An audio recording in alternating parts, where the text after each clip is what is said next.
сауыт алыптардың қасында керіп тұрған көкірегім Қазақстаным. Әлемге сімім әлім аяғына беріп тұрған қот мекен ғажабыстаным. Фәниде алла менен отан жалғыз, пендеге үміт қарыз, аман сау жүргендігіне. Отаным өзің үшін біздер бармыз, айтарым тек қана алғыс, біткен жебірген дүние.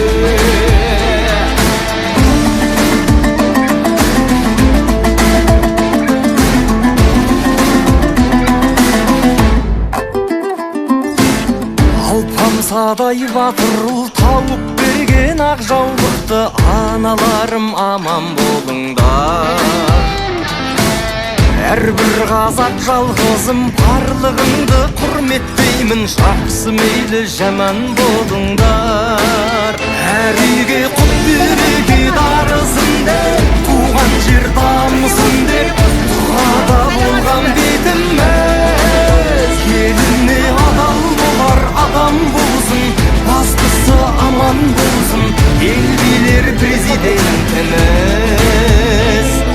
Байрақты батырларым, ауыз орақ ақындарым, зиялы асыл қауым, қайратты жас ұлдарым, жайрама шашылғаның жатып елге басылғаның жөн болар. Өз үйіңде жаныңның ашығаны, жаныңның ашығаны.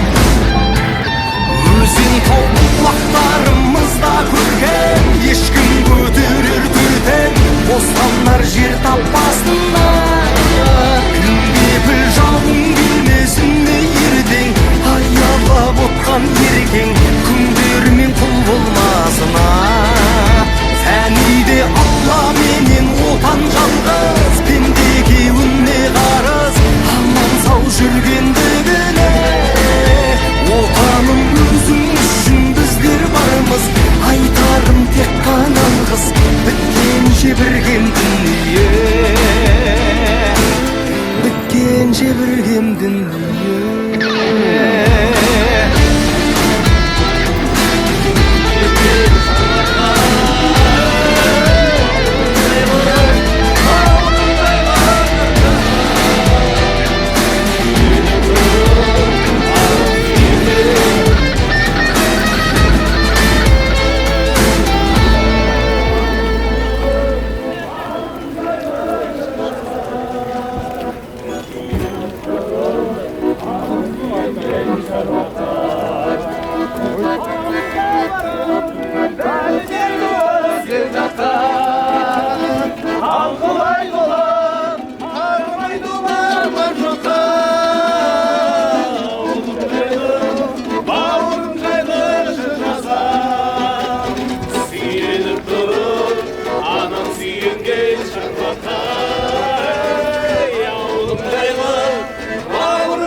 Жердің түріге бауыры жалып науақар, бабы мені ғана жібейді. Наурыз, наурыз күніге, күніге жердің түріге, шашылып ырыс шанақтан, шақырып бірі-біріді, шаттанушы еді біріге. Наурыз айы туғанда, той болушы еді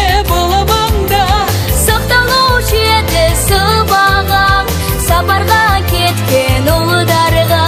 Наурыз айы туғанда.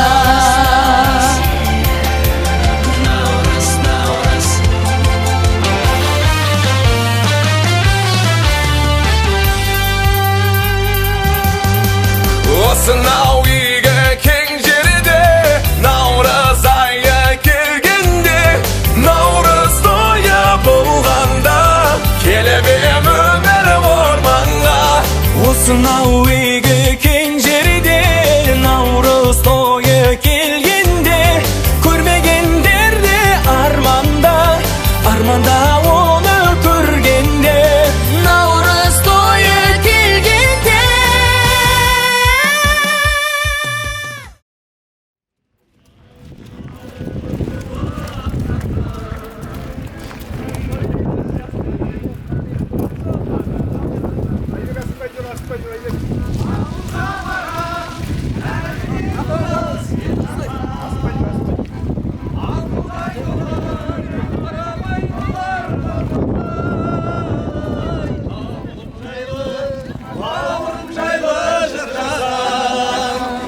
Сүйеніп тұрып, анам сүйенген шарбаққа бауырым жайлы жыр жазам. Сүйеніп тұрып, анам сүйенген шарбаққа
шалым дескен күндер қайда қарағым өткізген шықпас естен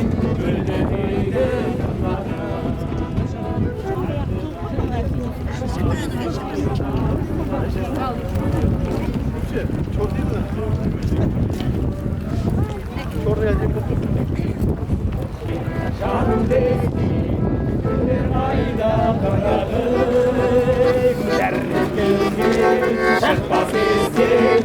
Өлтіреген жанарым Шіркізген шықпас естен Өлтіреген жанарым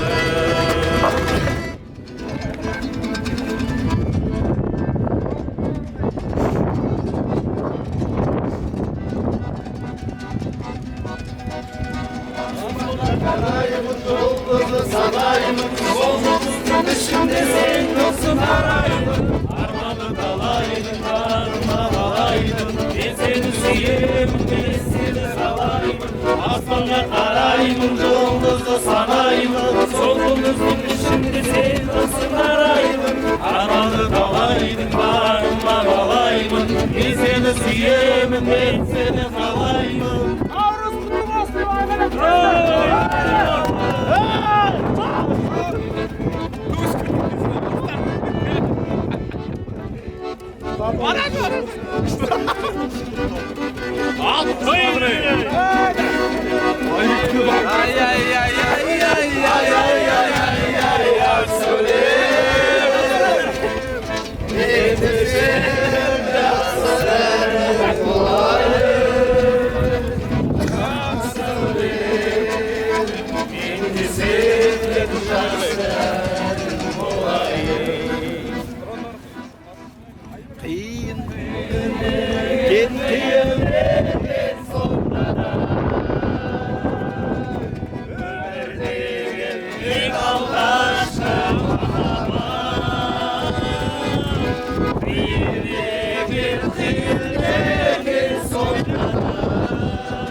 Тамаша тойдума bir taң атырса Сол кезде жаныңды сен анатырса Тамаша жексенбі күн көл басында Тұнықтан балық аулап бал отырса Тамаша жексенбі күн көл басында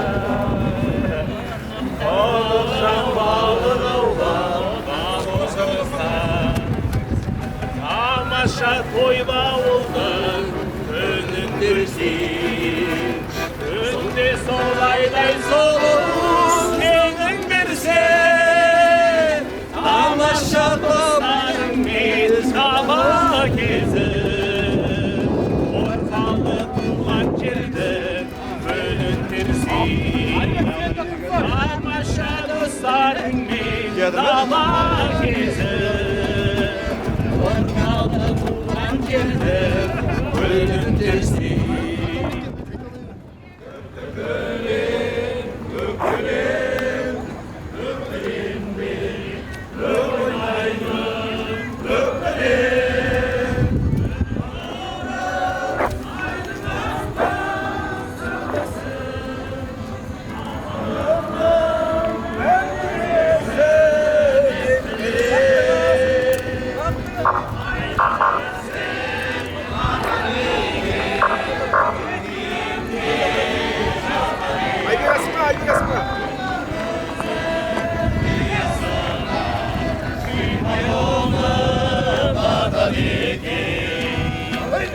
Жасыл жайлау көк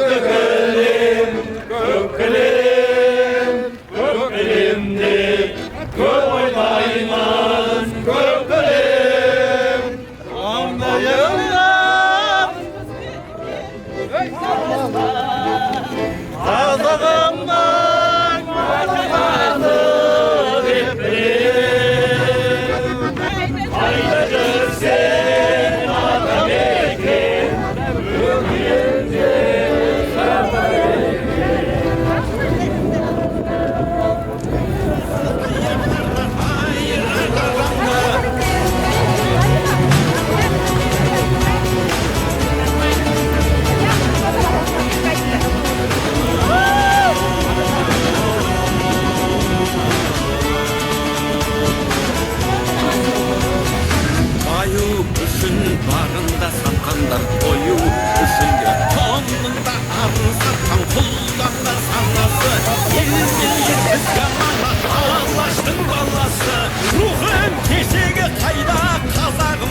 жатсам тұрсам жанымның ардағы, бауырлық бірлігінде бағыңның орнауы.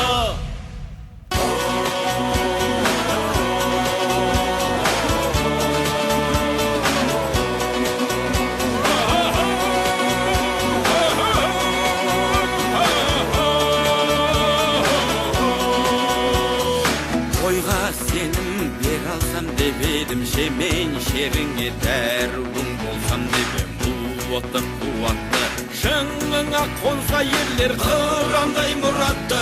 Күндер өтер, жылдар жетеді, бәрі кетеді, жалынды жырым қалар жаныңды тербеген.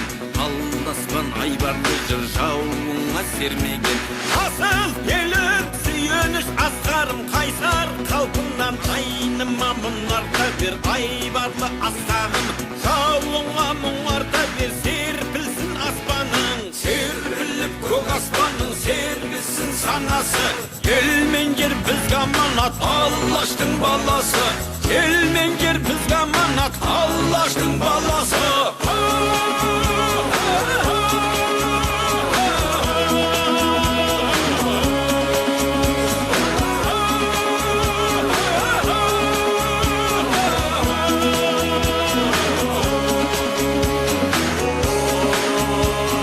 Құрметті ағайын, құрметті жерлестер, Тобыл кентінің тұрғындары мен қонақтары, Наурыз мейрамы біздің бабаларымыздан мұра болып келе жатқан, ұрпақтан ұрпаққа жалғасып отырған бай ұлттық дәстүріміз бен әдет ғұрыптарымызды құрметтеу болып табылады. Олай болса, Наурыз мерекесіне арналған шеруімізді қарсы алыңыздар.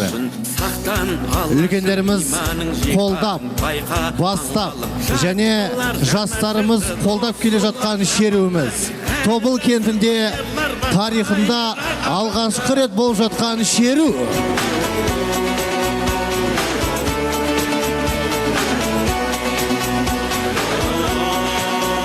Жаңа бастамалар, жаңа үміттер, молшылық пен бақыт, әр шаңыраққа қуаныш, бақыт, денсаулық, табыс әкелсін.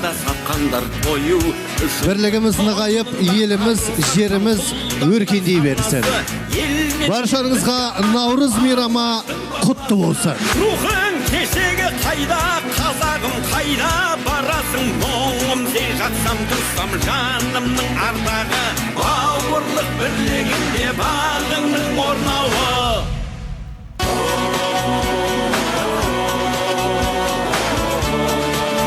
Бұл қазақи шеруіміздің мақсаты қазақ халқының ұлттық киімін және есті әндерін насихаттау болып табылады.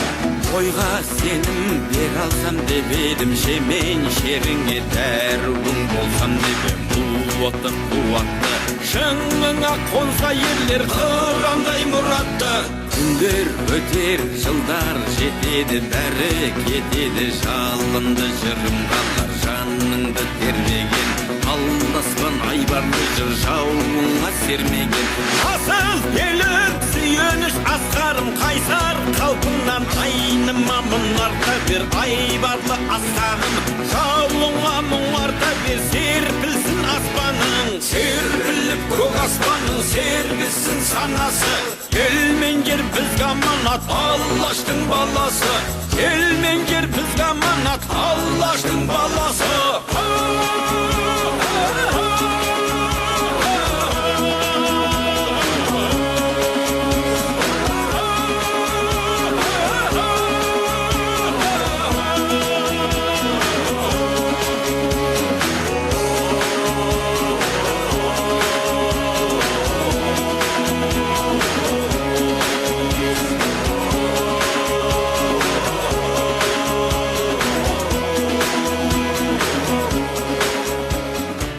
Олай болса, қадірменді ағайын, іс-шарамызды бастамас бұрын қазақпыз ғой қарайтұғын атасына сөз саптау қандай деп сабасына.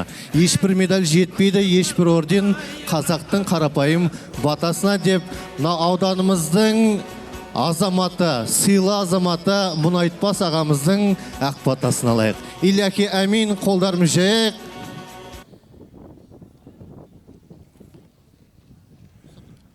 Құдайым оңдасын, әлі ұрақтар қолдасын. Алла тағала бәрімізді келесі жылғы осындай наурызды қарсы алып, басымыз аман, бауырымыз бүтін болсын. Соған жетейік, бәрімізді аман болайық, сау болайық, айтқаным келсін. Аумин, Аллаху акбар. Аға, берген батаңыз періштенің құлағына шалынсын. Олай болса, біз мерекелік іс-шарамыз ашық деп жариялаймыз. Әділ қазы алқалары дайын болса, осы Керей хан кигіз үйінен бастасақ болады. Алаштың баласы, рухың кешегі қайда, қазағым қайда барасың, мұңым сен жатсам тұрсам жанымның ардағы, бауырлық бірлігінде бағыңның орнауы.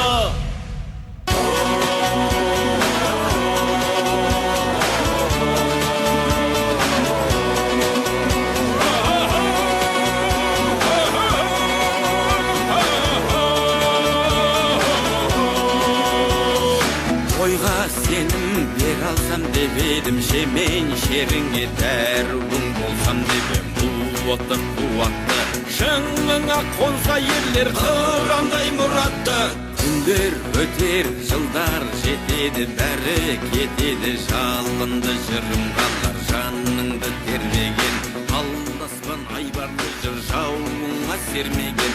Асыл келіп сүйеніш асқарым қайсар қалпыңнан айныма мұнарда бер айбарлы асқағым. Жауыңа мұңарда бер серпілсін аспаның, серпіліп көк аспаның сергісін санасы. Келмеңдер бізге аманат, Аллаштың баласы. Келмеңдер бізге аманат, Аллаштың баласы.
махаббатыңның ата берсін, сөзімді қандай адам қата көрсін.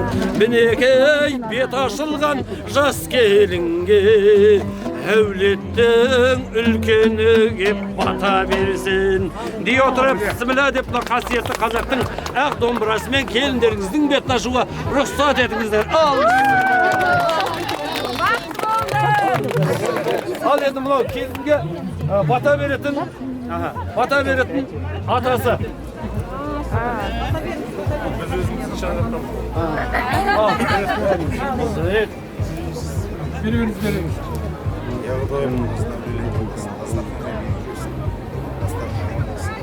Дастархан келіп, қуаныш тойға жайылсын. Керегелерін беріп болсын. Керегелерін күйіп босағаларын берік болсын. Екі жас бақытты болсын. Еліміз аман, жұртымыз тыныш болсын. Ал енді сценарий бойынша мамасы келініңіздің бетін ашып, таңдайына түкіріп, өзіңіздің жолыңызды берсін деп қойсын. Ал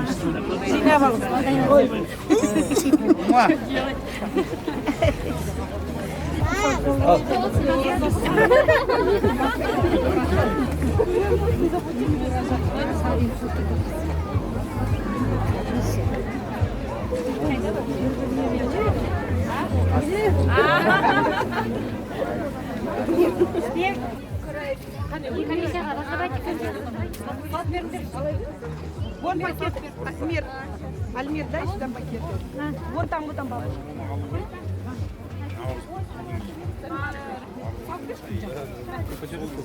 Сейчас еще жинал бәрі оңай.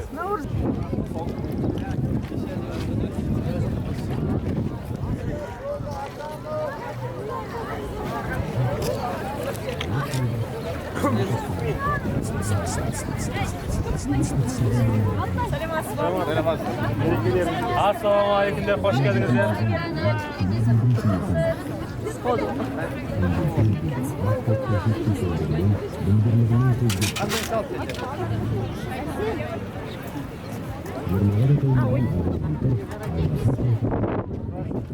Ассалаумағалейкум, Абылайхан ауылына қош келдіңіздер, төл жетіңіздер, кіріңіздер. Музыка қайда, музыка? Ал, кәнеке, құдалар, билейміз, төрлетеміз, кіреміз, қа? Құдалар, төрлетіңіз, сіздердікі. Шашу қайда, шашу.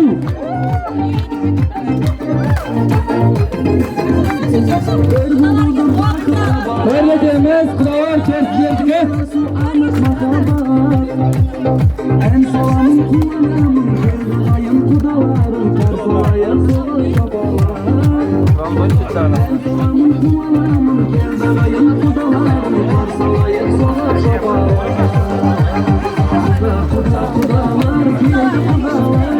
Ал құдалар, қош келдіңіздер. Қазақтар қандай қонақ келсе де көңілге кеңпейілдей көрсетіп, ақ дастарханын жайып күтіп алатыны сөзсіз белгілі. Қош келдіңіздер. Келгендеріңізге қадамдарыңыз гүл бітсін. Бүгінгі ақ дастарханымыздың қадірменді қонағы болыңыздар. Бүгінгі біздің ағамыз бен әпкеміздің өсіп келген қызын ұзатқалы отырмыз.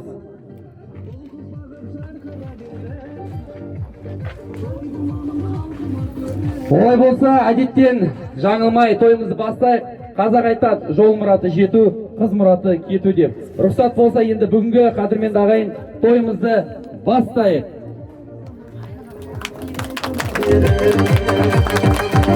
Ал енді қадірменді құдалар, енді рұқсат болса, жиналған туған туысқандармен танысып отырсаңыздар. Келген қадамдарыңызға гүл бітсін.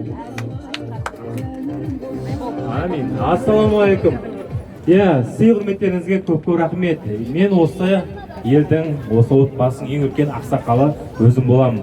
Біз сонау сұлу арқаданбыз. Ілияс Жансүгіровтің ұрпағынан боламыз. Міне қараңыздаршы, жастарымыз бір-бірін тауып, екі елді көпір салмақшы емес пе?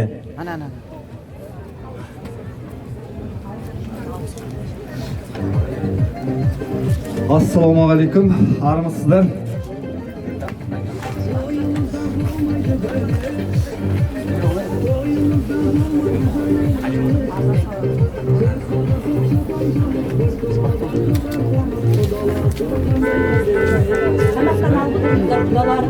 күйеу бала тамақтан алып жеп отырыңыздар, ішіп жеп отырыңыздар, алыс жылдан келдіңіздер. Иә, ал енді құдалар жөн жорға көшеге.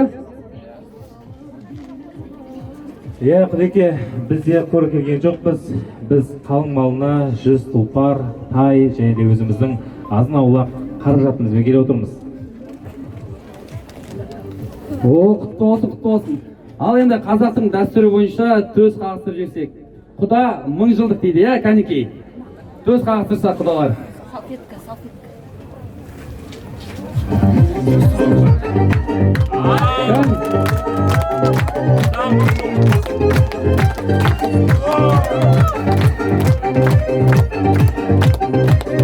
Ал енді бата менен ел көгерер, жаңбыр менен жер көгерер демекші.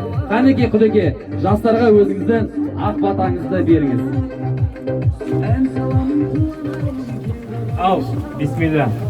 Алла өзі қолдасын, еш жамандық болмасын. Қайда баса жол болсын, қызыр болсын жолдасын. Еліміз аман болсын, жұртымыз тыныш болсын. Осы тойдан тойға аман есен жете берейік. Әумин. Ал міне бүгінгі тойымыздың жарық жұлдызы, сұлуда да сымбатты қызымыз Гүлдерайды ортаға алдырып алайық. Қазақтың салт дәстүрі болған бабадан балаға жалған дәстүрімізді, қызымызды алып келіңіздер.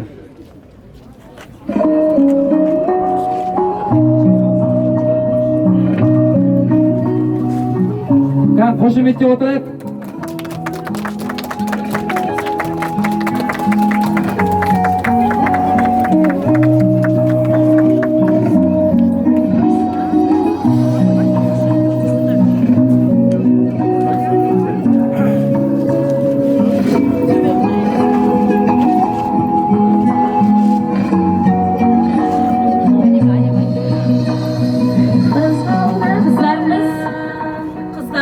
Ауыз толтырып айтатындай өте сұлу әрі ажарлы екен. Ендеше біз өзіміздің келген міндетімізді орындап, алтын қызға алтын сырға тағайық. Ал ең алдымен екі жеңгесіне ақ жаулықты жау жеймін.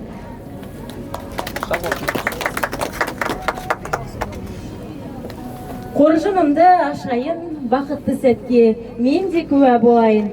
Бекарыстай қайнынының таңдауына алтын қызға алтын сырға тағайын.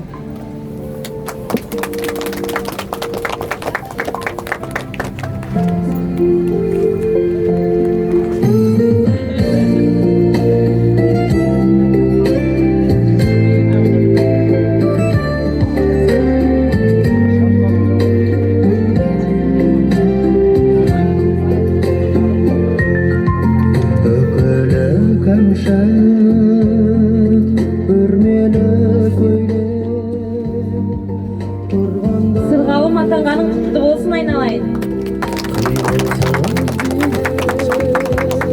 Қыздарыңызға сырғамен қатар үкіде тағайық деп едік.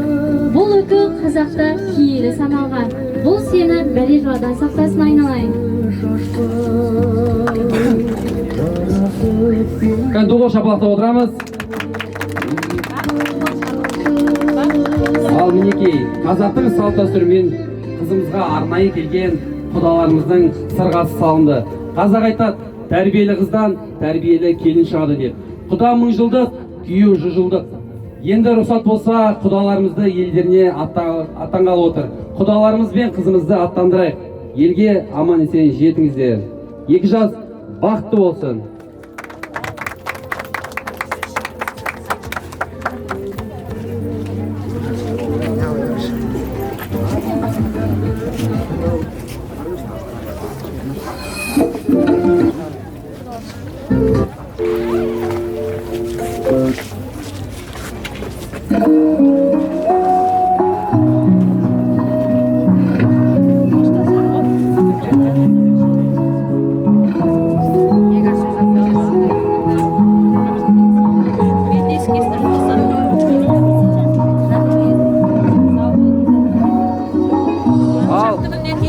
Ұзатылу тойы қазір тек белгілеп салып кетеді сырғасын. Сол ұзатылу тойы ар жағында ол жақтағы үлкен тойдың куәсі боласыздар. Кіріңіздер, отырыңыздар. Кіріп отырыңыздар. Мінекей дастарханнан дәм татып, қазақтың наурыз көжесінен бауырсағынан ауыз тиіңіздер. Келіңдер, келіп көжеден ауыз тиіңіздер мына құдаларға. Қызымызды Отырыңыздар, кіріңіздер. Айбек кір, аяқпен ана жерге. Отырыңыздар. Біздің мынау Аяқ свадьба үшін. күйеу қайда? Заходите. Қызға көз түскен күйеу қайда? Ане, кірсе күйеу. Қайда күйеу? Артта. Мінекей. Ал енді мына бәпелеп осындағы сізге мына қызымызды өсіп беріп отырмыз. Енді осы аяла Құдай қаласа я тойда тілектер айтыла жатыр. Енді қазір наурыз көжеден ауыз тиіп, күйеу бала сізде отырып, наурыз көжеден ауыз тиіңіз. Болашақ күйеу баламыз. Ал, отырыңыз.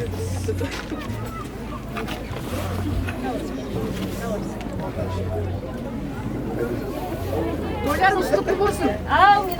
Бір тілек айтыңыз апа. Тойларыңыз құтты болсын. Бүгінгі қыз ұзату тойыңыз мынау жаңа жыл наурыздың келген тоймен хабарласып болып жатыр екен. Екі жақсылық бірге болсын. Балалар бақытты болсын. Аумин. Бәпелеп өсірген қыздарыңыз ол өлге барып судай сіңіп, тастай батып, жақсы келін білек болады деп ойлаймыз. Тәрбиеден бұл жақтың тәрбиесін ол жақта жалғастырады деген. Қызалар енді қадамдарыңыз құтты болсын. Мына бастарыңыз дәмді болып, наурыз келесі наурызға дегенде дендеріңіз сау болсын деп тілейміз. Мінекей осы шаңыраққа құт береке берсін. Шаңырақтарыңыз биік болсын. Дастархандарыңыз осындай сәнді, дәмді, жарқын болсын деп ойлаймын. Келесі наурызда жезехана тойы болсын деп ойлаймын.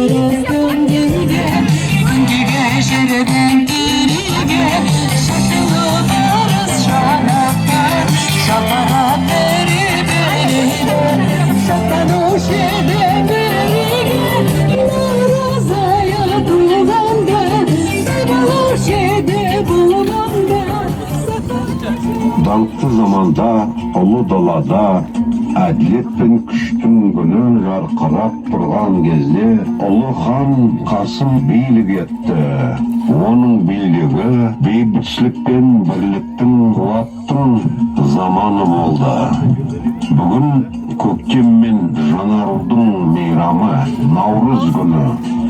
Біз сол қасиетті уақытты еске аламыз. Славные времена, когда над просторами великой степи расцветало солнце справедливости и силы, правил великий хан Касым. Его правление стало эпохой мира, единства и могущества. Сегодня, в день Наурыза, праздника весны, мы вспомним те благословенные времена. Советник шепчет хану: «О хан, народ ликует, Наурыз мирама наступил, время обновления и благословения.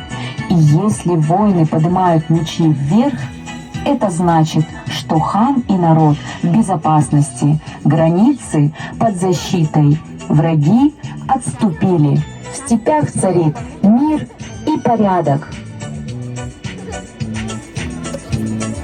Пусть будет мир в моих степях, пусть каждый человек встретит эту весну радостью и надеждой.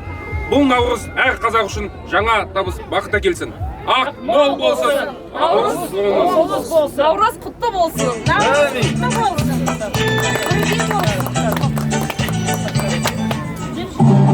Қасым хан дәуірінде қазақ хандығы бірікті, қуатты әрі сыйлы мемлекетке айналды. Оның Қасым ханның қасқа жолы әділеттің негізіне айналды.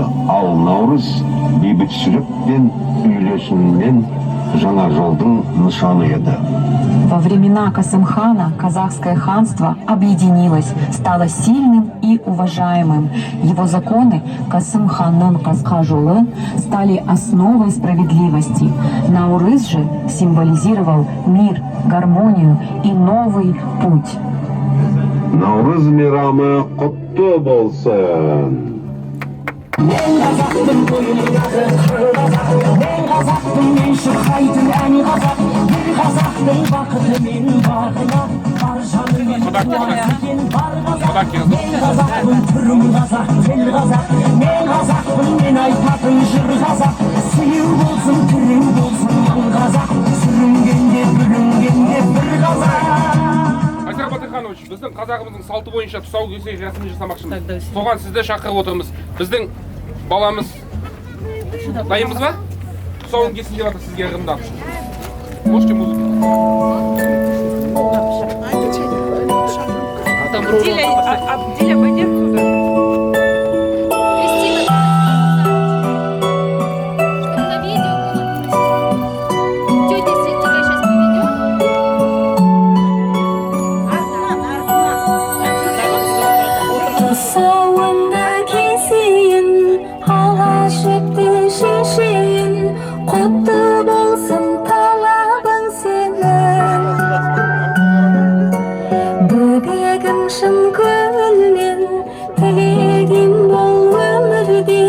Tusalmasın kadamın seni.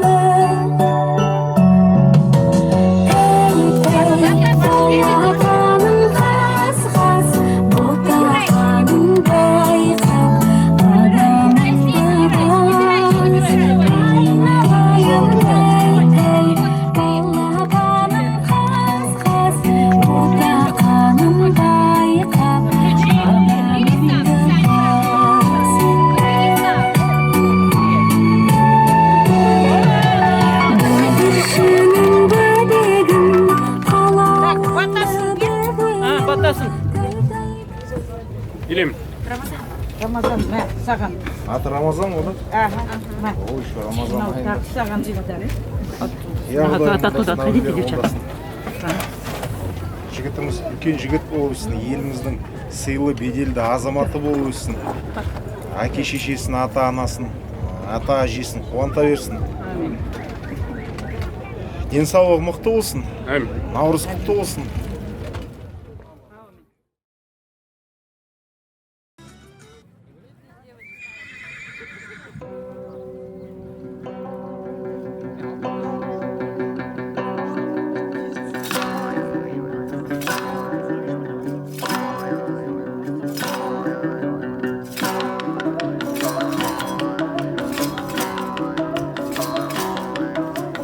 Тарихы терең мәні бар, би төресі сәні бар, атамыздың қаны бар, анамыздың әні бар. Бұлқылдатып билесек, тәуелсіз ұрпақ жөні бар.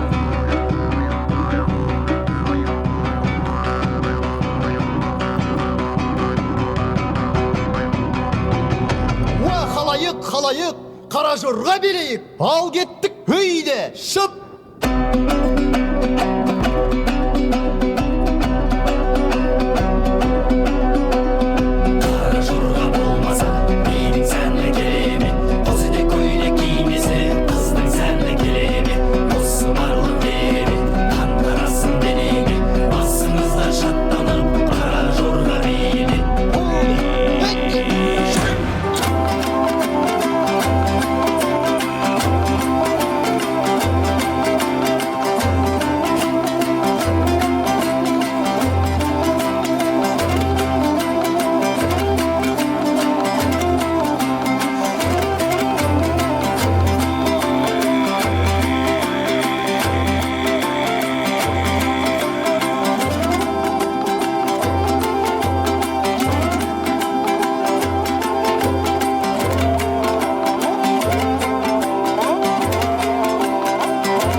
Şatlanıp kara jorga dine.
келе жатыр.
Қайткенде көңілім отыңадай, қарақат көз қоралай, отырсың жайды сорамай, мәнісін айтшы қалқам бұл қалай. Айналайын қарағым, қал жақсыма сала берме көзіңді, әр жақсыға қоралай, әркім бір сізге құмарай, қайткенде көңілім отыңадай, қарақат көз қоралай, отырсың жайды сорамай, мәнісін айтшы қалқам бұл қалай.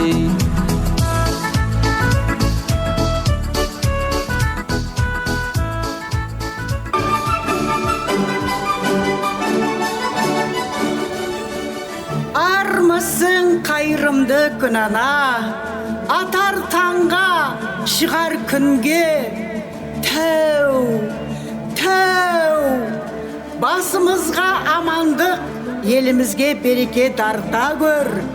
Тәу, тәу, жыл басы келді, жаңғырта келді. Тәу, тәу, тәу, кең байтақ ұлысыма ұлы күн келді, жаңа жыл келді. Тәу, тәу, қайырымды күнана, тілегіңді бере көр. Тәу, тәу, тәу.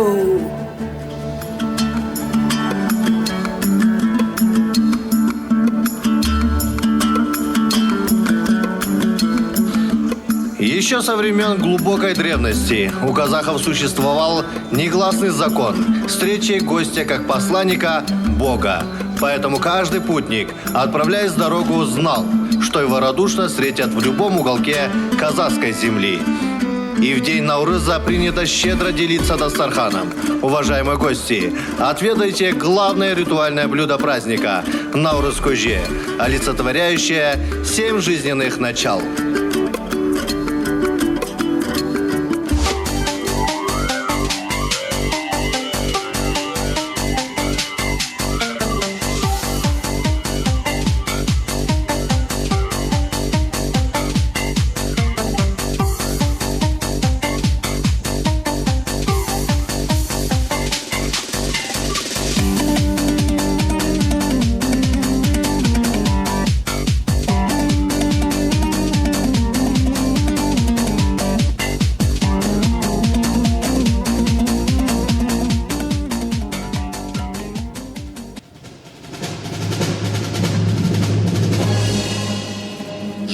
Қараңыз, далаға көз тастаңыз. Жер дүбірлеп тұлпардың тұяғы естіледі. Бұл жай бір жолаушы емес, жырын арқалаған ақын. Наурыздың шаттығын, көктемнің шапағатын ала келген жыр жүйрігі жақындап келеді. Қошемет көрсетіп, төрімізден орын берейік. Сөз маржанның төгіп, көңілге қуаныш сыйласын.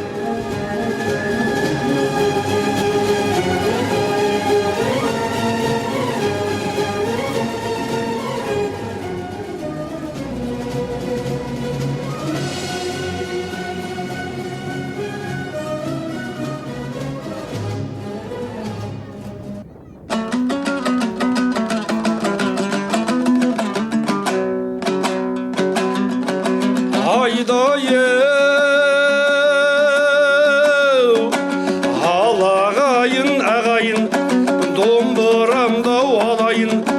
Ақын келді десеңдер, әсерлі әнге салайын. Қолымдағы екшек көмбірлетіп қағайын. Тауып айтқан сөзіме таңсанып отырсын маңайын. Самалы беттен үрлеген, бәйшешегі гүлдеген. Табиғатыма таңсанып, далада еркін ән салып, қыр басына қарайын. Әз наурыз тойының ей жыршысы өзім болайын. Алалауай, алалауай, алалауай, алалауай.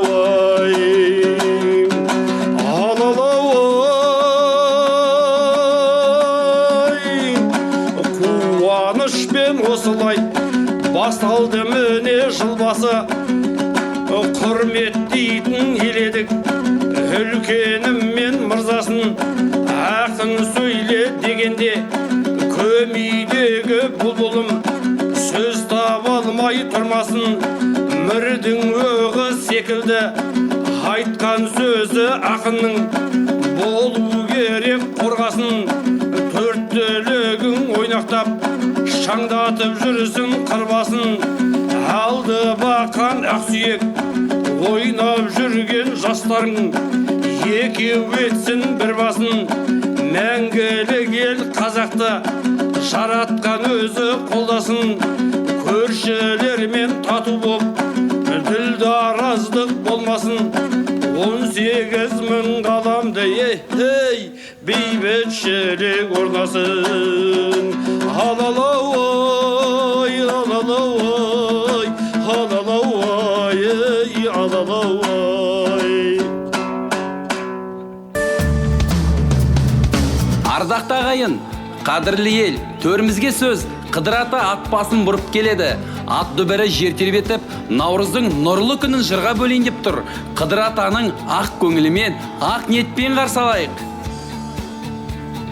Вот и настал тот день, когда старый год по восточному календарю по праву передает свои права Новому году. Веселый праздник Наурыз сегодня мы встречаем. И дверь в весну в который раз мы снова открываем. Наурыз – это великий праздник, когда с неба на землю сходит Қыдыр ата и воздает по заслугам честным, добрым, трудолюбивым людям достаток и изобилие, счастье и благополучие, здоровье и процветание. Все это приносит с собой Қыдыр ата. Он согревает землю, чтобы все живое после долгой зимы расцвело, обновилось. Встречаем Қыдыр ата, а вместе с ним два светила – солнце и луна. Уважаемые таволчане, воспользуйтесь моментом, притроньтесь к старцу Қыдыр ата и загадайте желание.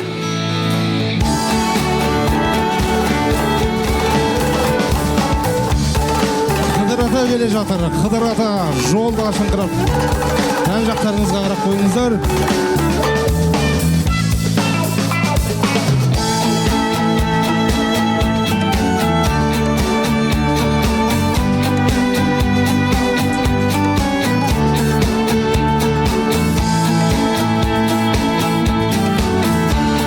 Балаларыңызды байқаңыздар, балаларыңызды.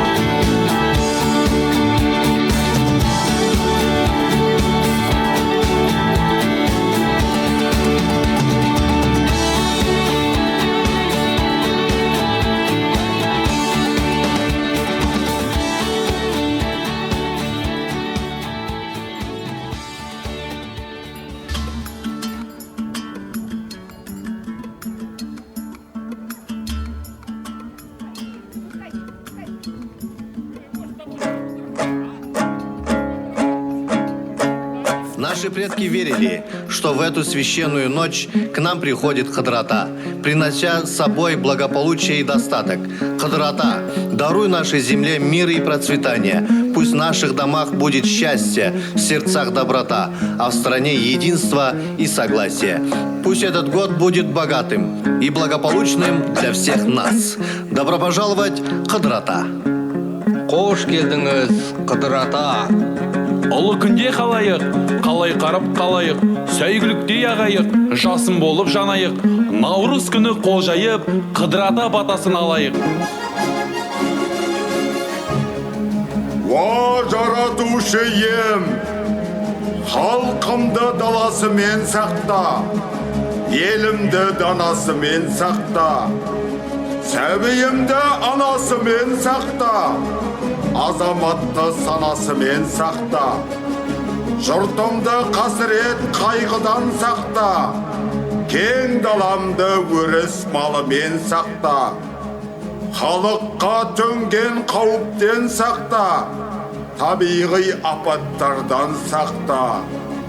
Уа халқым, бауырың бүтін болсын, сарқылмас құтың болсын, күніміз ұлысты болсын, жеріміз арысты болсын, кең даламыз медет болсын, жапар ем жар болсын, болбата қабыл болсын. Әумин!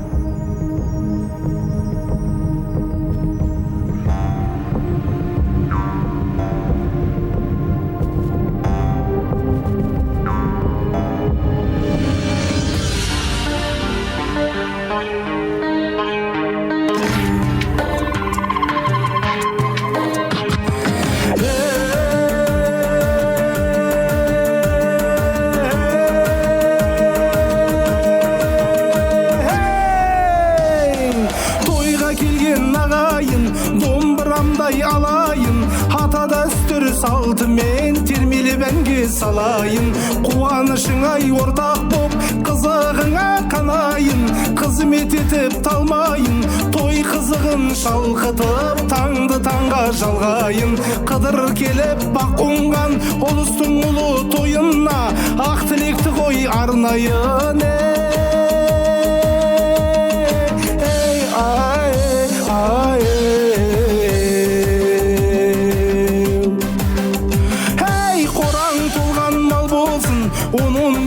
Жан болсын, күнде қызық той думан, үйлеріңде ән болсын, дос туысың көп болсын, дұшпандарың жоқ болсын, замандарың шат болып, дастарханаң тоқ болсын, ұлың өсіп бай болсын, құлының өсіп тай болсын, қыздарыңыз қылықты, жұлдыз болсын, ай болсын, тоқ өтерлігін айтқанда, дәулет пен сәулет сай болсын.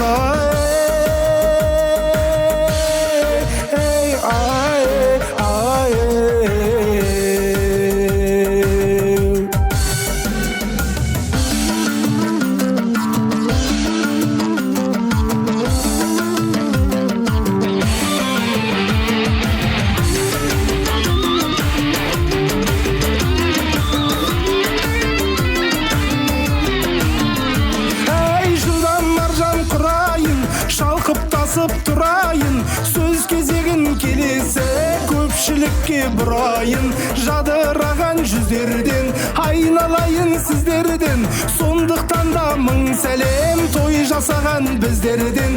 Бүтін болып жатырмыз, қуандық жас пен қартымыз, құда болдық мың жылдық деген екен ғой халқымыз. Баянды болсын құдалар, сол бір ата салтымыз, атада сөзге сыйласып, жамандыққа қимасып, өткені жақсы өмірден сіз біздесіп сыйласып, екіде тілек бәріңе, жасыңа да кәріңе, қыз ұзатыңдар келін ал, өмірдің сол ғой мәні де.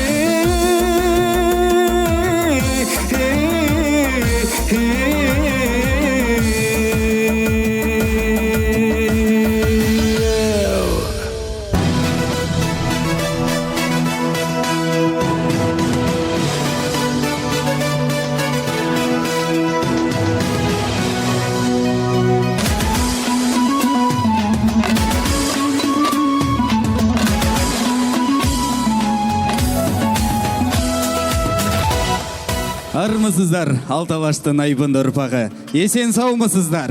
Ойы көсем, сөзі шешен, аталарымыз бен қамқор әжелеріміз. Көктемдей көңілі бар, аналарымыз бен асыл әжелеріміз. Құрметті халайық, қадірлі қонақтар, әз Наурыз, ұлыс Наурыз, ұлыстың ұлы күні атанған ұлық Наурыз. Аузымызды аққа толтырған, бір төлімізді екеу қылып, қорамызды малға, төрімізді жанға толтырған құт Наурыз келіп қалды. Жыл басы Наурыз мерекесі құтты болсын! Здравствуйте, тобольчане! Мы поздравляем вас с прекрасным весенним праздником Наурыз. Пусть год будет благополучным, пусть в ваших семьях царит согласие и достаток, пусть удача и успех во всем сопутствуют вам и вашим близким. Долгожданный праздник Наурыз пришел на нашу Тобольскую землю. День весеннего равноденствия. Это добрый праздник обновления природы, символ надежды и веры, счастья и любви. Наурыз, жылдың басы, күн мен түнін тенелер шағы. Тамырын теренен таратқан осынау мейрам береке мен бірлікті. Тазалық пен татулықтың тұғырын нығайтып, риясыз шаттық пен қуанышқа кенелтер ұлы мереке. Родившись в глубокой древности, Наурыз олицетворял единение человека и природы, ее вечную силу и обновление. Самые лучшие, самые светлые надежды и мечты казахского народа связаны с Наурызом. По традиции казахского народа в новый день, в Новый год рождаются новые пожелания. Қадірменді халайық, бүгін сіздерді ынтымақ пен бірлікке жұмылдырып, тірлікке жыр сыйлаған, нұр сыйлаған қастерлі Наурыз күнін құттықтау сөз Бейімбет Майлин ауданының әкімі Мұржақыбов Қайсар Батырханұлына беріледі. Қайырлы күн, құрметті Тобыл кентінің тұрғындары, ардақты ағайын, сіздерді жарық мереке Наурыз мейрамымен шын жүректен құттықтаймын. Наурыз көктем жаңару, бейбітшілік пен жасампаздық мерекесі көптеген жылдар бойы ұрпақтан ұрпаққа беріліп келе жатқан ата-баба дәстүрлеріміз бен тығыз байланысты. Наурыз ежелден келе жатқан мейрам, тамыры тереңге кеткен әз Наурыз қай кезде де еңсесі биік елдіктің, іргесі сөгілмес бірліктің, ырыс пен ынтымақтың мерекесі. Ұлы даланың биік рухымен тәңірге сыйынған тәкаппар мінезінен басталатын Наурыз халқымыздың тірлігі мен бірлігінің ырысы мен берекесінің көрінісі, ұлттық мәдениетіміз бен өнеріміздің, салт дәстүріміздің, тіліміз бен діліміздің өзегі. Наурыз жыл басы ғана емес, бұл ең алдымен ізгілік пен жақсылықтың мейрамы. Наурыз рухани тазару мен үйлесімнің, бейбітшілік пен берекенің символы. Түркі халықтары үшін қасиетті саналатын бұл мерекеде көпшілік бір-біріне ізгі тілектерін арнауды дәстүрге айналдырған. Қазақ халқы Наурызды ұлыстың ұлы күні деп күн мен түннің теңеліп, жан-жануардың төлдеп, адамдардың аузы аққа тиетін, жер әлем жасарып, қуаныш орнайтын күн деп ерекше баға берген. Ежелден келе жатқан дәстүр бойынша бұл күні адамдардың бір-біріне деген реніші кешіріліп, достық пен келісім орнаған. Уважаемые жители поселка Тобол, от всей души поздравляю вас с праздником Наурыз мейрамы, который пришел к нам из глубины веков. Этот праздник вобрал в себя лучшие традиции и духовные ценности нашего народа. Олицетворяя пробуждение и обновление природы, он пробуждает в людях добрые чувства, стремление жить в мире и согласии. Как отметил глава государства Касым-Жомарт Кемелевич Токаев, Наурыз мейрамы имеет для людей нравственное значение, способствует совершению благих дел, приносит пользу стране. Необходимо отметить, что Наурыз мейрамы дорог для каждого казахстанца. Он олицетворяет для нас гуманность, дружелюбие и терпимость. Люди самых разных национальностей отмечают его как добрый, светлый и, самое главное, как наш общий праздник. Именно Наурыз играет огромную роль в сохранении и развитии национальных культур и традиций многочисленных этносов, проживающих на казахстанской земле. Дорогие земляки, от всей души желаю вам крепкого здоровья, взаимного уважения, понимания и благополучия каждой семье во благо дальнейшего процветания нашей Родины, Республики Казахстан. Пусть праздник принесет всем нам только добро и доставит радость в каждый дом. Қадірлі жерлестер, ежелден жаңару мен жасампаздықтың бастауы, ырыс пен берекенің арқауы болған әз Наурыз, қажырлы еңбектеріңізге толағай табыстар әкелсін. Еліміздегі тұрақтылық тұғыры бекемделіп, бақ берекеміз арта берсін. Олыс оң болсын, ақ мол болсын. Мерекелеріңіз құтты болсын. Қайсар Батырханұлы, сізге көп рахмет. Сізге де ұлыстың ұлы күні мерекесімен шын жүректен құттықтаймыз. Құрметті ханымдар мен мырзалар, құрметті қонақтар, алдарыңызда ауданымыздан келген мәдениет үйінің қонақтарын, әншілерін қарсы алыңыздар. Мерекелеріңіз құтты болсын.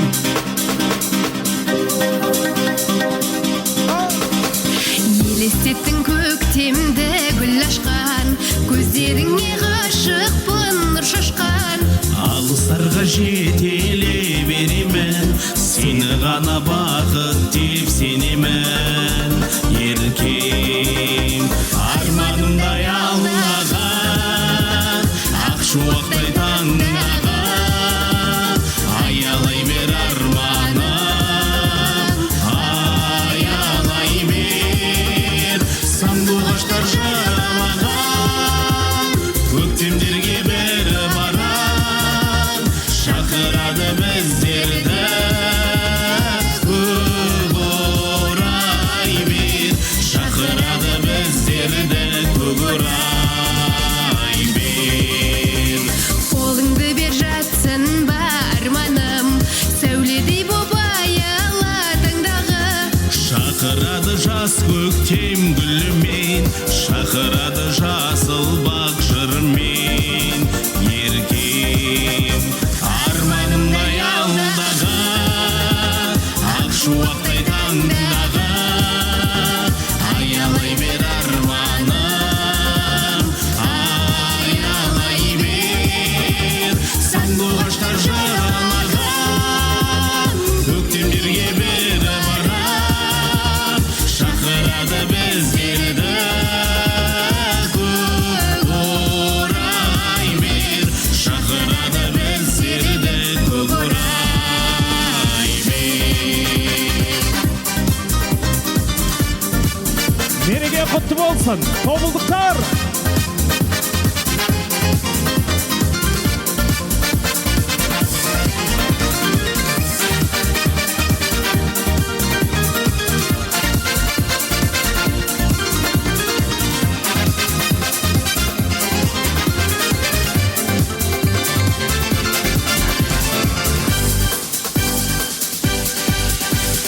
Елестеттің көктемді гүл ашқан, көздеріңе ғашықпын нұр шашқан. Алыстарға жетелей беремін, сені ғана бақыт деп сенемін. Еркем, арманымдай алдаған, ақ шуақтай таңдаған, аялай бер арманым, аялай бер. Сандуғаштар жаралаған, көктемдерге бері барам, шақырады біздерді. Көк орай бер, шақырады біздерді. Көк орай бер. Арманымдай алдаған, ақ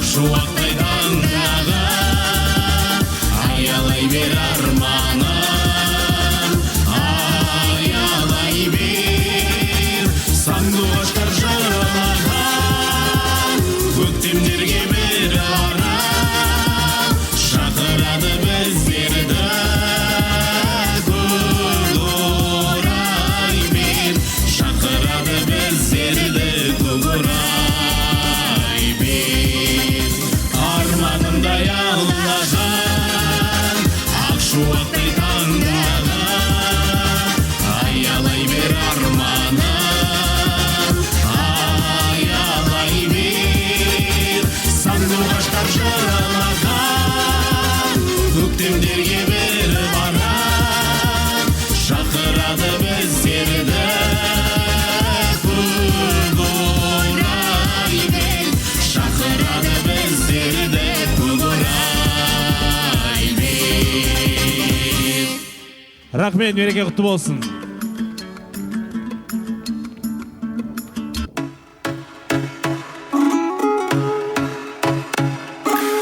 Таны болмай ұлтымның, сақтануға ұлтылдым. Құлы болмаған құлымның, пейілі қымбат ұлтымның. Мен қазақтың ұлымын. Суық түтен қаламның, шұғыласынан жаралдым. Миллиондарға сатылмас, мейірі қымбат анамның. Мен қазақтың ұлымын. Елімде туған ер қымбат, атадан қалған жер қымбат. Әлемді қисам барлығын, бәрібір туған жер қымбат. Елімде туған ер қымбат, атадан қалған жер қымбат. Әлемді қисам барлығын, бәрібір туған жер қымбат. Мен қазақтың ұлымын. Мен қазақтың ұлымын. Сипат қаламның, жұпары қымбат алымның. Найза болып кетерміз, намысы үшін бабамның.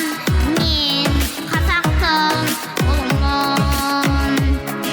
Құндылығының нәрімен, ауылың қымбат жанымен.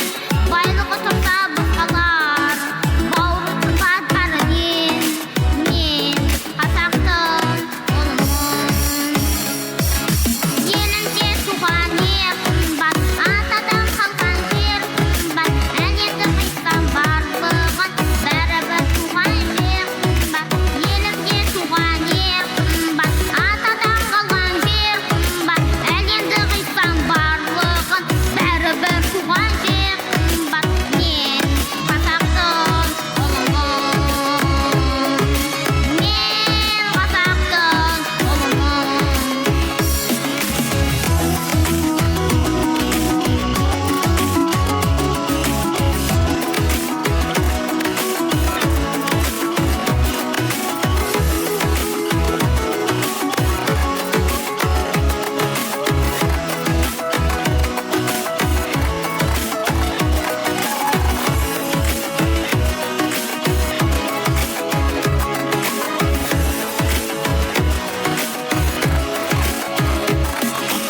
Елімде туған ер қымбат, атадан қалған жер қымбат. Әлемді қисам барлығын, бәрібір туған жер қымбат. Елімде туған ер қымбат, атадан қалған жер қымбат. Әлемді қисам барлығын, бәрібір туған жер қымбат. Мен қазақтың ұлымын. Мен қазақтың ұлымын.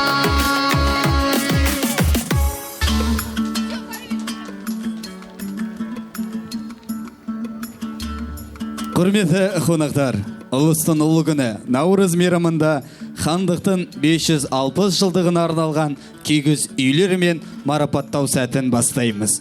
Бүгін біз еліміздің тарихы мен мәдениетіне елеулі үлес қосқан ұлы тұлғаларымызды еске алып, оларды ардақтаймыз. Біз Керей, Жәнібек, Тәуке, Қасым және Абылайхан, яғни ұлы тұлғалардың есімдерін жаңғыртып, қазақ халқының тарихындағы маңызды кезеңдердің көз алдымызда көріп отырмыз. В день великого праздника Наурыз мы начинаем награждение юрт, посвященных 560-летию ханства. Первыми ханами, основавшими казахское ханство 560 лет назад, являются Керей и Жәнібек.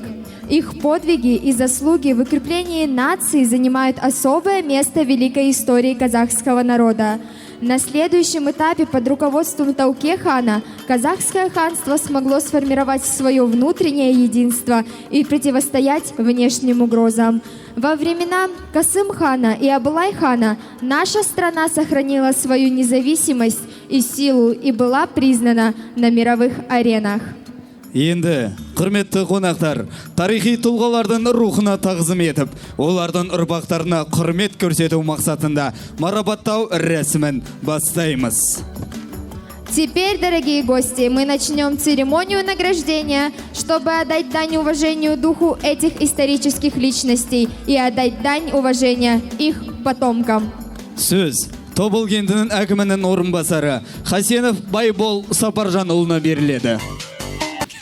Құрметті ауылдастар, бүгінгі мейрам күнімен бәріңізді құттықтай отыра, сіздерге тілейтінім денсаулық, әрқашан, әр шаңырақта тек қана қуаныш болсын. Бүгінгі күн мейрам, әр осы мынау мемлекетіміздің әр ауылында тойлап жатыр. Сол тойымыз құтты болып, әрқашан жақсылық, қуаныш болсын. Уважаемые тобольчане, поздравляю вас с великим нашим праздником Наурыз. Пусть у вас будет всегда достаток, счастье и мирное небо над головой. Байбол Сапаржанұлы, сізді кетпеуін сұраймыз. Уважаемые представители всех юрт, приглашаем вас чуть-чуть ближе встать, потому что мы ваши труды сейчас будем награждать. Құрметті кигіз үйдің басшылары, барлықтарыңызды ортаға шақырайық, рұқсат болса, марапаттау рәсімін бастайық. Ең керемет, үздік безендіру кигіз үйі марапатталады. Керейхан. Үздік безендіру Керейхан, қошеметтеп қояйық. Самый красивый юрта поселка Тобол. Номинация. Награждается Керейхан.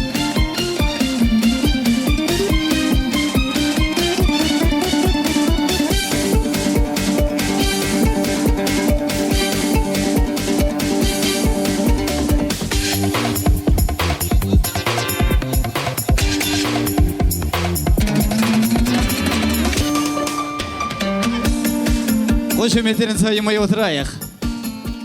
Кетпеңіз, прошу вас остаться для общего фото. О, вы все с коллективом. Давайте поаплодируем.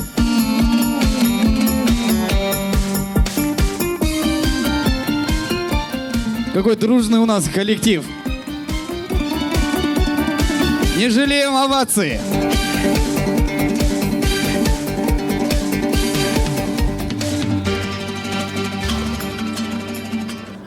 Келесі номинация. Ең үздік дастархан. Жаныбек хан. Самый лучший, самый вкусный дастархан. Номинация. Награждается Жаныбек хан.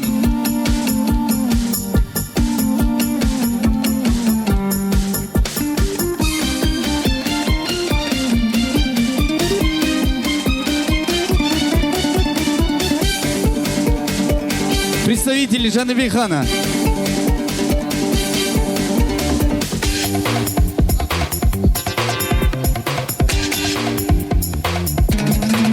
Следующая номинация. Награждается самый лучший юрта. Ең керемет, ең үздік салт дәстүр қойылымын ұстамы болған кигіз үй Қасымхан.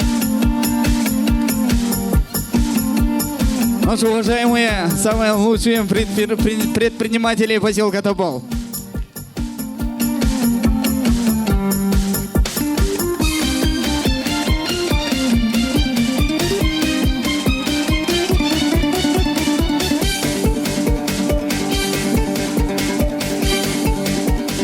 Келесі номинация. Келесі номинация. Ең үздік қонақ жай кигіз үйі. Номинация «Самый гостеприимный юрта». Награждается юрта Тауке хан.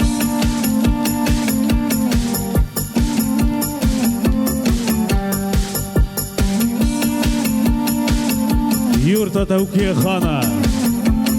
Қошеметтерін сайымай отырайық. Давайте громче поаплодируем.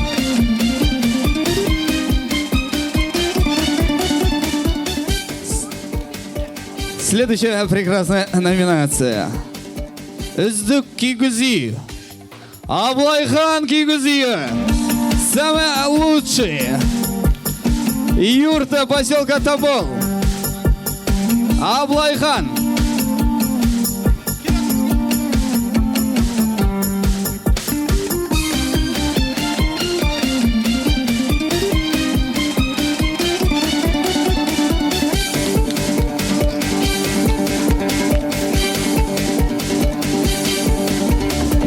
Давайте все соберемся кучнее для общей фото.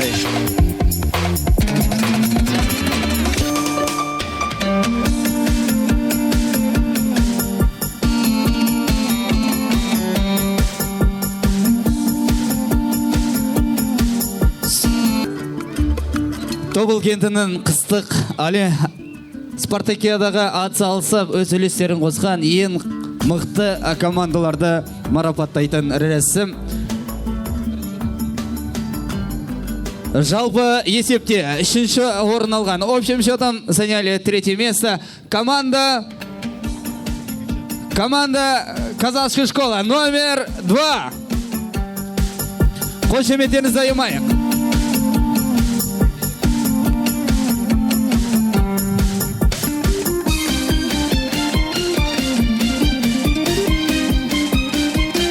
В общей зимней спартакиаде завоевали 2-е место команда «Индивидуальные предприниматели».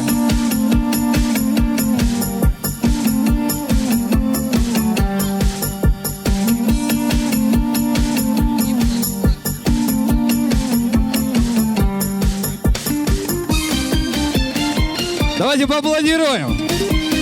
Тобыл хатыра, қошеметтеріңізді аямаңыздар.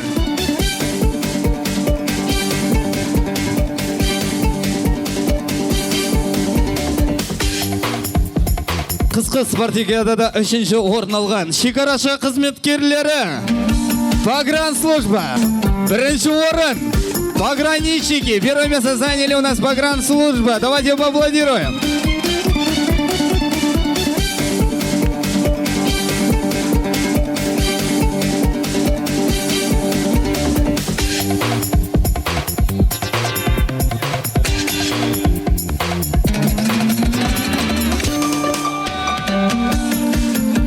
Громче. Погран!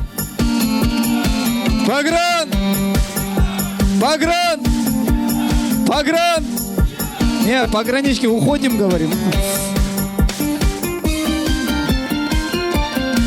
Рахмет вам всем. Давайте еще раз поаплодируем.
көктемім гүлдер бүршігін жарып келді көктемім жаңа бір үміт алып қуанып жасымызда кәрімізге саламыз шаттық әнге бәрімізге көктем ару келді наурыз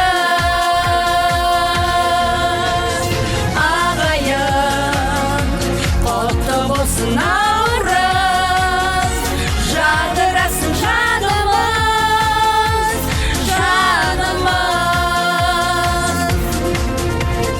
наурыз құтты болсын ағайын алғысыңды алайын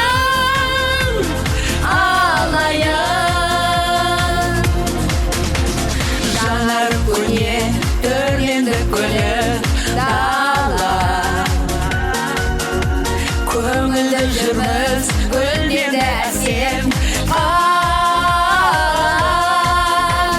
қуанып жасымызда кәрімізге саламыз шаттық әнге бәрімізге көктем ару келді наурыз ағайын құтты болсын наурыз жадырасын жанымыз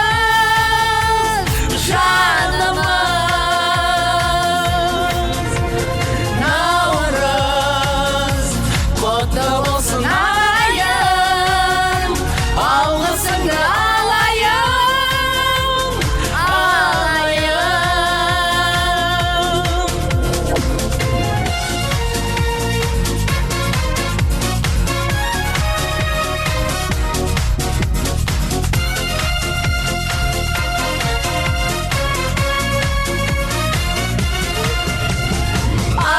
ағайын құтты болсын наурыз жадырасын жанымыз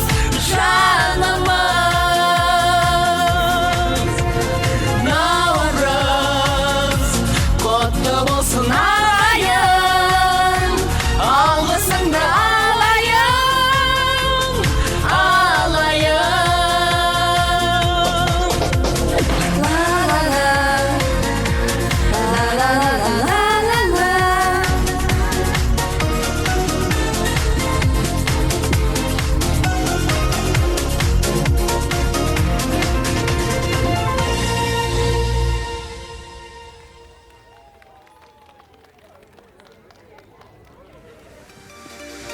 Мы продолжаем нашу праздничную программу. Перед вами Марк Забелин. Громче. Наурыз құтты болсын, табу.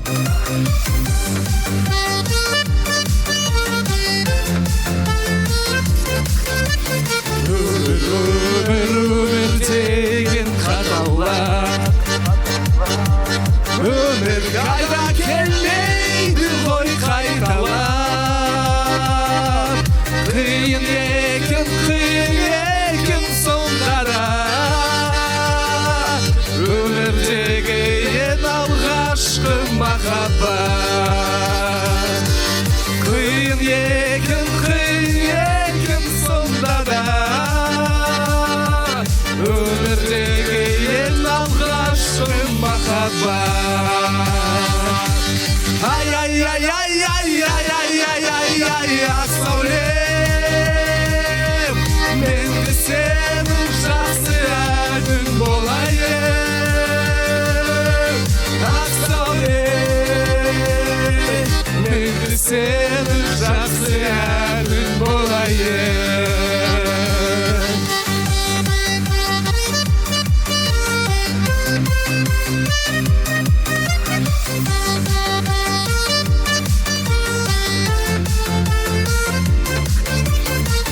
қайыңды қыз құшақтап жылайды жылайды көздің жасын бұлайды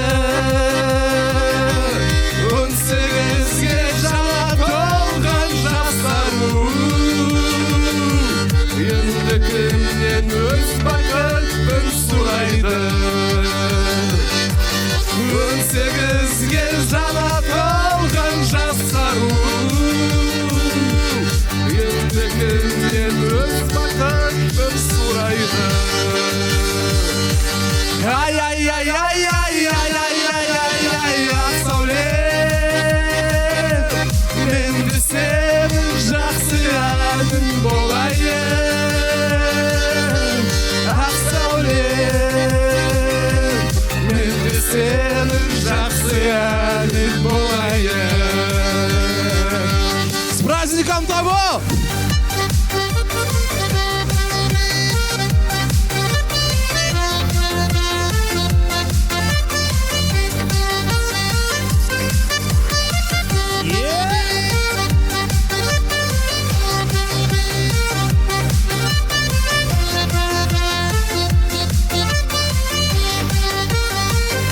И все вместе!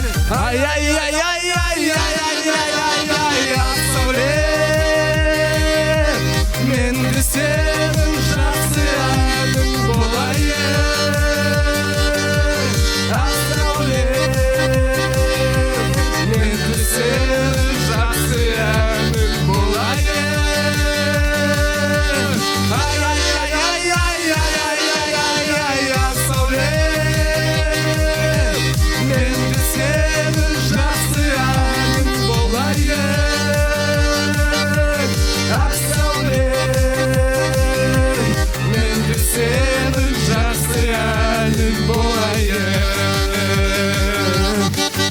рахмет.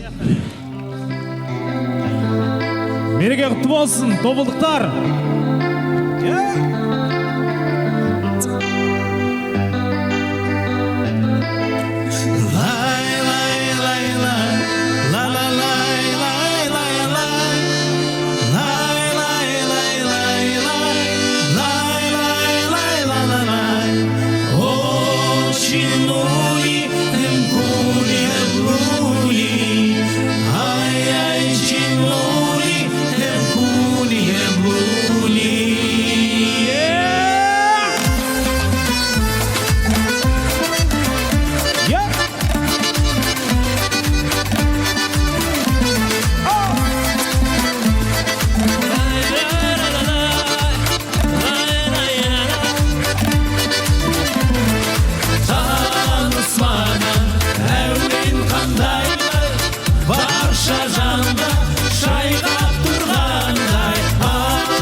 Тағы да бір ән, барлығы жақсы болсын. Берекеден берекеге жетіп жүре берейік.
Жақында жаным келдері аққуым болу көлдегі жүр дүниеге тамсанып құшағында сен ән салып жүрейік таңды қарсы алып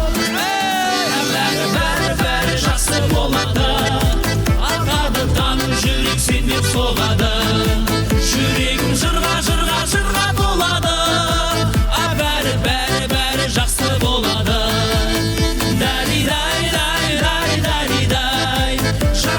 жалын жазым атқан таңдай ойдаридай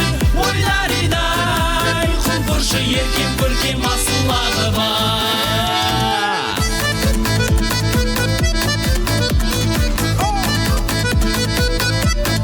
бәрі жақсы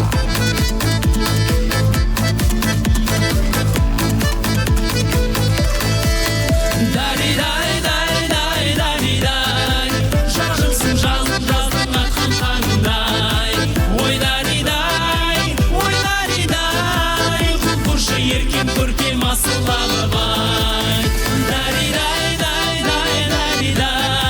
ғашық жүрегім ештеңеге бағымай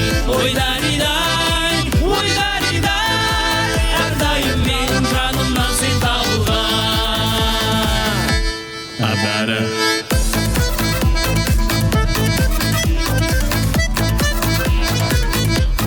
бәрі жақсы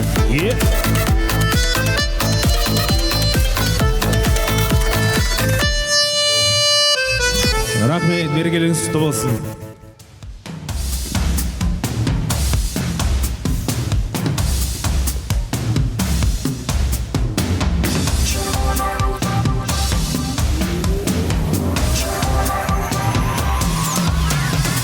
Червону руту не шукай вечорами, ти у мене єдина, тільки ти.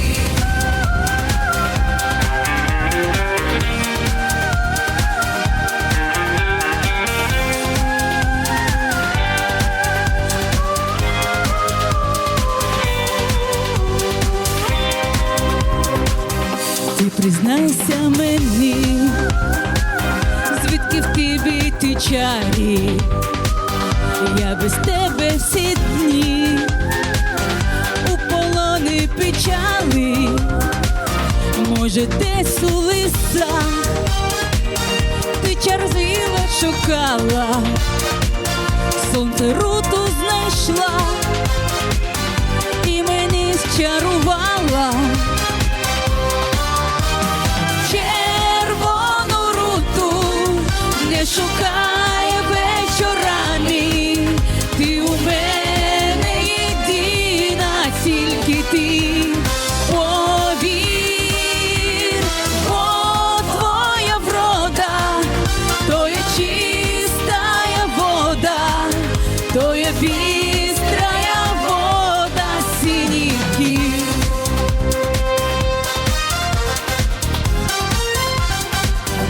Бачу я тебе в снах, у дібровах зелених, по забутих стежках. Ти приходиш до мене, і не треба нести мене квітку на діті, бо давно вже ти увійшла в мої мрії. Червону руту не шукай вечорами, ти у мене єдина, тільки ти.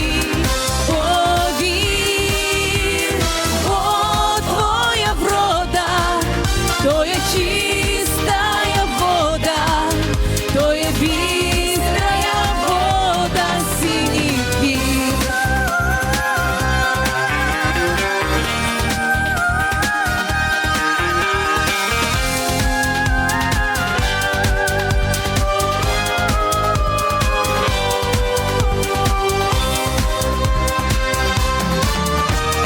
Червону руту не шукай вечорами, ти у мене єдина, тільки ти.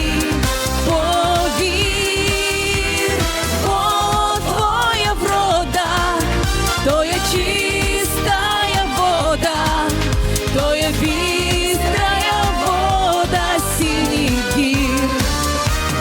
Червону руту не шукай вечорами, ти у мене єдина, тільки ти. Повір, бо твоя врода, то є чистая вода, то є бистрая вода синіх гір. То є бистрая вода синіх гір.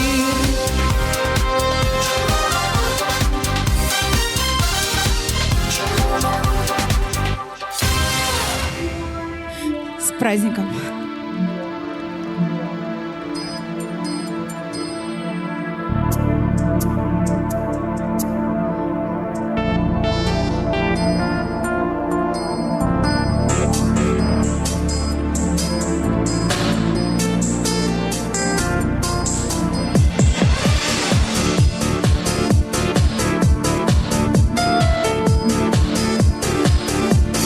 День промчался незаметно, выпит до дна. День промчался до рассвета, в небе луна. В лунном свете чище краски с виду просты стали нежней и прекрасней цветы. Мир волшебный, полон тайны, светит луна. Час влюбленных, час свиданий, он и она. Час влюбленных, с ними вечно доля одна. Рядом цветы и, конечно, луна. Луна, луна, цветы, цветы. Нам часто в жизни не хватает друзей и доброты. Луна, луна, цветы, цветы.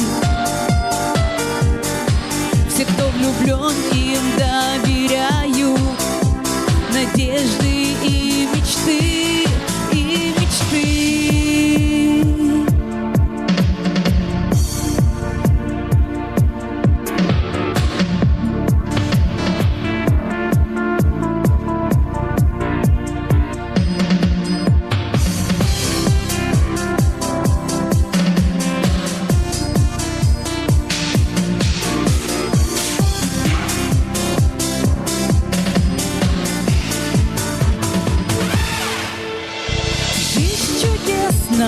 если миром правит любовь, на бы всюду было море цветов, цветов.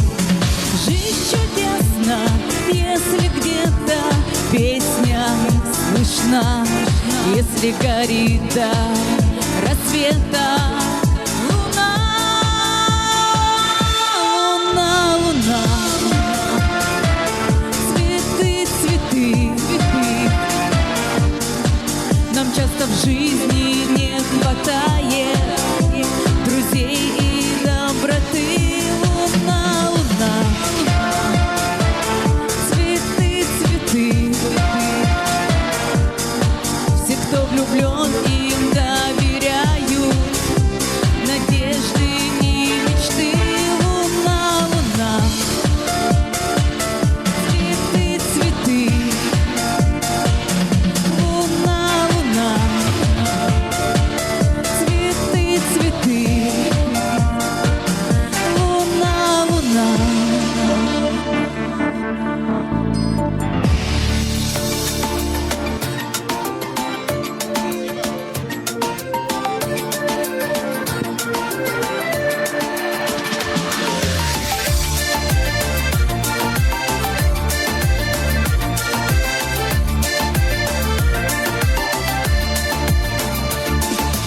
Ей халайық, халайық, бар өнерге салайық, асысынып бастарқан, жайылып тұр дастарқан. Дастарқан, ау дастарқан, берекелі дастарқан, мерекелі дастарқан, ей. Дастарқан, ау дастарқан, берекелі дастарқан, мерекелі дастарқан, ей.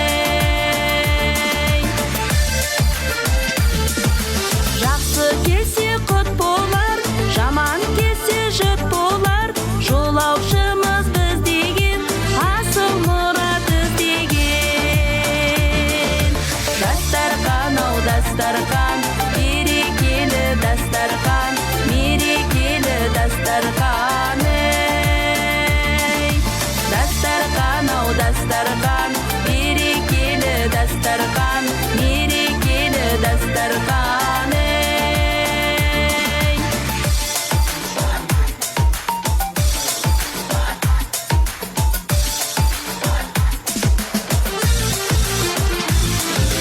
Айналайын ағайын, үміт отын жағайын, уайым қайғы жоқ болсын, қуанышың көп болсын. Дастарқан, ау дастарқан, берекелі дастарқан, мерекелі дастарқан, ей. Дастарқан, ау дастарқан, берекелі дастарқан, мерекелі дастарқан, ей.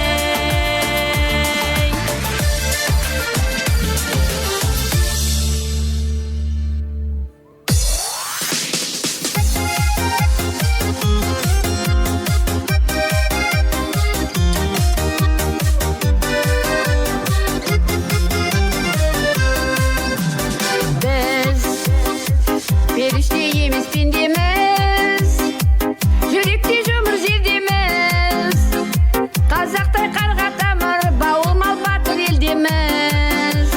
О, біз ағайын досты сүйіппіз, солармен баймыз дейіппіз, жалғанда дүние оңай, дүниеден дос сүйіппіз. Ағайын дос, шаттығымды бөлісетін ағайын дос, сағынысып көрісетін ағайын дос, бір-біріңе қарап жүріңдер. Ағайын дос, қиналсам да дем беретін ағайын дос, өздеріңсіз менің көңіл сарайым бос, мен үшін де аман жүріңдер.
Қымбатты жерлестер, сіздерді бүгінгі ұлыстың ұлы күні Наурыз мейрамымен тағы да шын жүректен құттықтаймыз.